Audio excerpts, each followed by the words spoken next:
Yeah, absolutely. And he suggests that there may be a premium in the market at the moment of as much as $5 to $6 per barrel, which effectively means, I suppose, in a shorthand way, that every time you, me, or somebody else goes to the petrol pump to fill their car, they could be paying up to 10% more for filling up their tank, just because we have this trade war ongoing between China and the United States.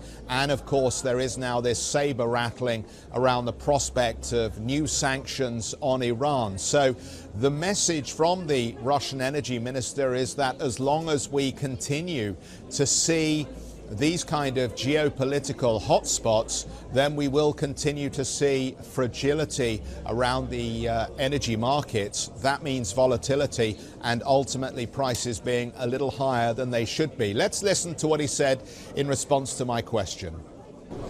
Безусловно, мы такие оценки для себя делаем. Indeed, we make such assessments internally.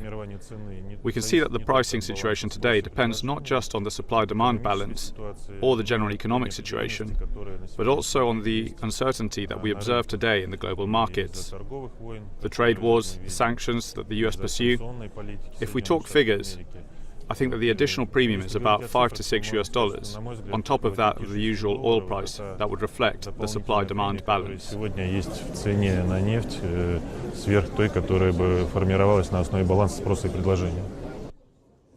Now, this is a fascinating time to talk to Minister Novak, because not only have we had this event here in Vladivostok, which has discussed deepening ties between China and Russia, and there was even a suggestion from President Putin that Chinese state oil companies may be allowed to buy stakes in Rosneft wells. So that was an interesting development, again suggesting that these ties are more than diplomatic, potentially economic as well in the energy space.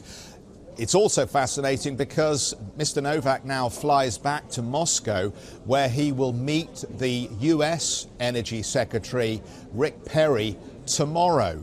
And the expectation is that they will discuss what could unfold in the market if indeed the US goes ahead with fresh sanctions later in the year. And so I asked Minister Novak in anticipation of that conversation what he thought that might mean for prices if the Iranian supply comes off the market. His answer, cryptically, it depends how other global companies behave around Iranian sanctions, fresh Iranian sanctions. As far as he's concerned, though, too difficult to say at this stage what those sanctions may look like and how they may immediately impact the price. But clearly, impact there will be. Hey everybody, it's Hadley Gamble from our new CNBC Middle East Bureau in Abu Dhabi. Thanks for stopping by. Now, to watch more, you can try one of the videos that just popped up on your screen. And don't forget to subscribe.